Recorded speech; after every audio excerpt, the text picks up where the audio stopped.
Welcome to the Home Business Podcast with Richard Captain Henderson, publisher of Home Business Magazine, and Sherilyn Colleen, managing editor. This how-to show helps you successfully operate your home-based business. Greetings and welcome to the Home Business Podcast. I'm Richard Captain Henderson, your skipper at Home Business TV. I'm Lynn, your co-host. Let's go proceed and get underway. Developing a creative mindset where you begin to see possibilities everywhere is a learned skill. The chances of landing on a good idea are improved exponentially by incorporating a wide range of viewpoints. Applying techniques of improvisational comedy helps in proactively coming up with new ideas that build innovation. The ability to build off of others' ideas invariably leads to unexpected places and can get you from starter concept to full-blown success. To help us better make SH up is Norm Laviette, who has been performing, directing, and producing live comedy for more than 2 decades and is the author of The Art of Making It Up. So greetings, Norm Laviette. Welcome to our podcast. Say hey. It is not a highbrow title by any stretch of the imagination. That's great. But I think it covers exactly what it is that I and most of us do all during the course of the day. Well, let's see a copy of that book cover. Sure. Nice. All right, cool. Well, Norm, let's get to know you better. How did you make the leap from improvisational comedy to corporate training?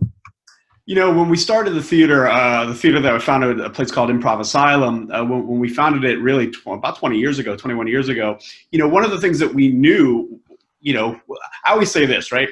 I've worked very hard in my life to avoid hard work.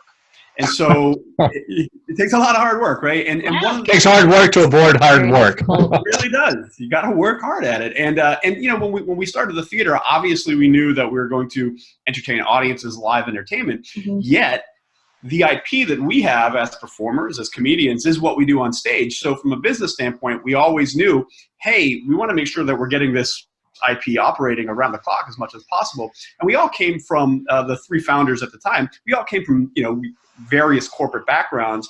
And what we identified was the same way that we train actors to improvise, to professionally improvise on stage, which is essentially teamwork, communication, coming to an agreement, moving ideas forward. That same skill set was absolutely missing in the corporate world. So we're like, well, hey, we should put together some sorts of workshop that address that. And so we went ahead and we did it. So it sounds like by applying this approach, these techniques, it's almost kind of a learning. It helps people to learn things better and embrace it.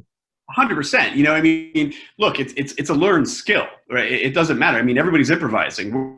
This conversation, even though you may have certain questions that you want to ask me, we're improvising and we're using an agreed upon skill set to do that. The only difference on stage, it's an artificial environment and we're trying to elicit a certain thing, which is laughter, but it's the same thing and it's a skill set.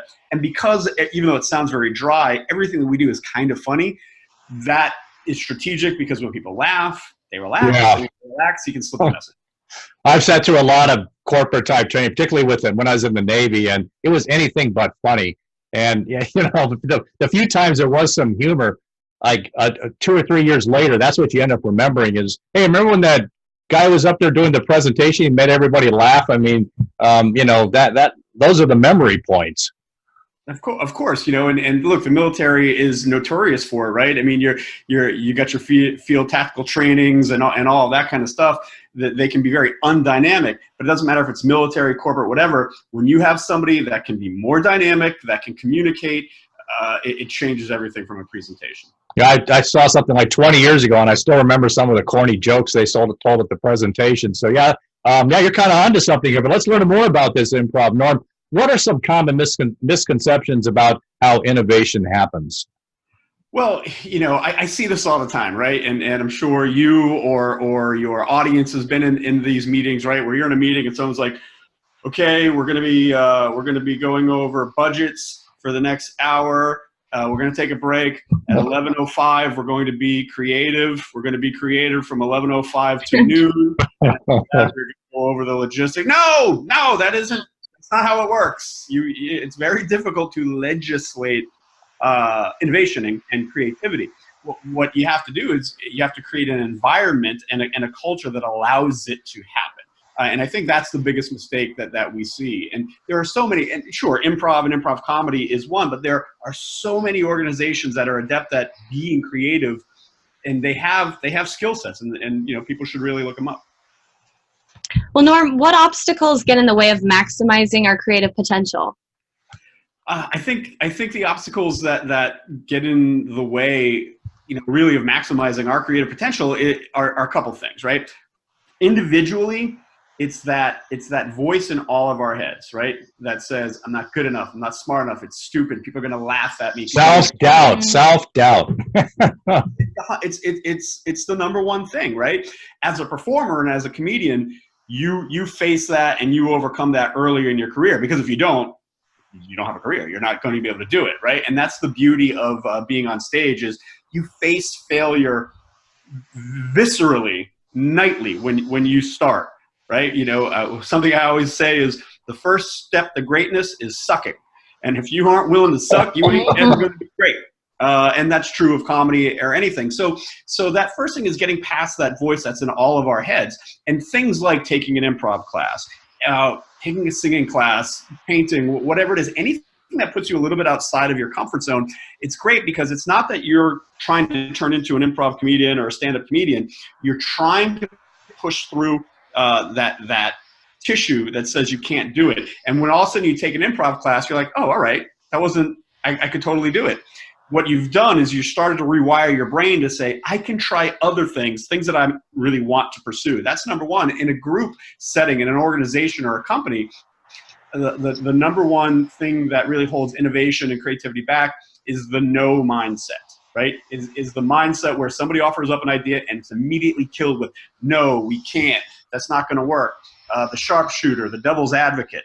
And the thing is, while even the devil's advocate has a role to play at some point in the meeting, if you kill an idea at its very inception, you've got nowhere to explore, and therefore you have nowhere to go. So kind of, pulling out a nugget of what you're talking about, one of the first things you got to do is you just got to kind of get out there and start doing it and get some training and get out of your comfort zone. And then that'll start this process towards being able to unlock the creative potential.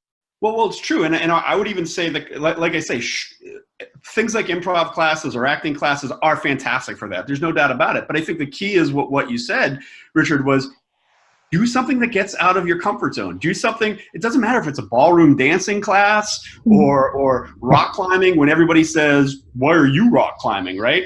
The crazy thing is, people move from judging to accepting incredibly fast, right? If you decide that you now want to just throw all of your time into ballroom dancing, for a week or two, somebody will be like, why are you ballroom dancing? And then after that, it'll be like, oh yeah, he's a ballroom dancer. That's really how fast it goes. Because people, in the best sense of the idea, people are horrible narcissists. And all we do is really think about ourselves. So therefore, if you decide you want to become a ballroom dancer, after a while, I'm like, no, it's not really, doesn't involve me. I'm not going to think about it. Well, how do practice of improv and making it up help to overcome, some of these creative obstacles? It's the beauty of improvisation, right? And people think improv, right, is like, oh, we're just making stuff up on the fly, but we're not. We're using, well, we are, but we're using a deeply learned skill set. And all improvisation, it's a communication skill set. It's a performance and communication technique. And all we're doing, right, all improvisation means that I'm focused on what you're saying, and I'm trying to build off of your ideas and respond to what I hear, as opposed to thinking, constantly thinking, right? Thinking hard. Listening, we all can kind of do that. And so what we do is we train long and hard on this idea of giving our focus to somebody else, listening and building off of what we hear. And by doing that, now you exponentially have more information at your hands, because, I may be funny, but if I'm on stage with you two, I'm exponentially more funny, because now I have access to your talent and your talent. So I see this has a lot of great application, particularly for any kind of business. So for example, one that's common to any business owner would be doing sales and conducting some kind of a sales call. If you're focused on improv and building off of what your client is saying, that's a heck of a lot better than trying to get, lost in giving them the benefits of what it is you're trying to sell, but you're building off of what they say. to help build that relationship. And that would seem to be a much better way to go. Sure. If you're just trying to shoehorn in your message, which is, here's my thing, buy, here's my thing, buy.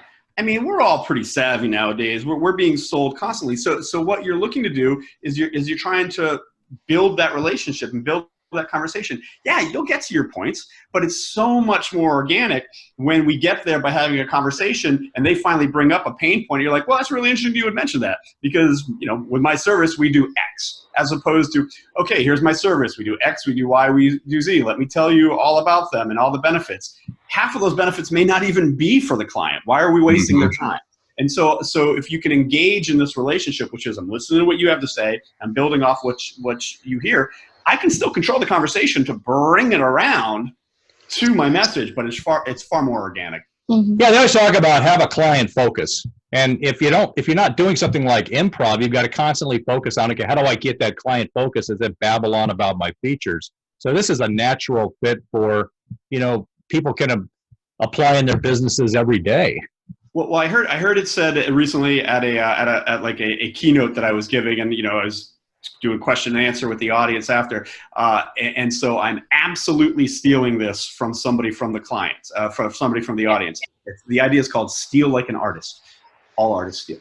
And we were talking about, it was actually it was a sales conference for, I won't say the client's name, but I'll say probably the largest jelly maker in the world. Okay. Yeah. Only so many you can choose from. Yeah. And it was great. And one of their lead sales directors, you know, we were talking about this exchange, and he said, you know, it's the concept of are you listening to hear, or are you just waiting to speak? Mm-hmm. And I think that's a big difference. And I think if you're listening to hear what somebody is saying, then you're concentrating on them. If you're just waiting to speak, you don't give a damn what they're saying. So improv forces you to listen to what's being said. Oh, you have to. It's the number one skill. It's the number one skill. People ask me all the time, what is it? Being fast, funny, witty, all that stuff? Nope. It's the ability to listen. If you can't listen, you cannot improvise because you can't respond. Well, Norm, your improv is all about evaluating business ideas. How do you know when an idea is worth pursuing? You know, I think one thing people need to understand about ideas at their inception, they're value neutral, meaning it's not a good idea and it's not a bad idea when it's conceived. It may turn into a good idea, or it may turn out to be a bad idea. But at its inception, they're value neutral because we don't know these things. And so because all ideas are value neutral, you know, this is the idea of, in my business, it's exploring and heightening. It's following an idea. And where for me, I decide where an idea is worth pursuing is, does it continue to keep me excited? Right? Is it now starting to almost like getting a grip on my brain where I just, even though I want to let it go, I can't? You know, I personally have to find some kind of passion and energy around the idea. And if I do, then I explore that. And even then, it doesn't mean it's going to be a great idea, but you have to give yourself runway to explore a lot of ideas that never pan out. You know, I feel like the most important thing in terms of finding a good idea is having intellectual curiosity and writing it out until all of a sudden I'm like, yeah, I was really interested. Oh, it turns out it's not a good idea.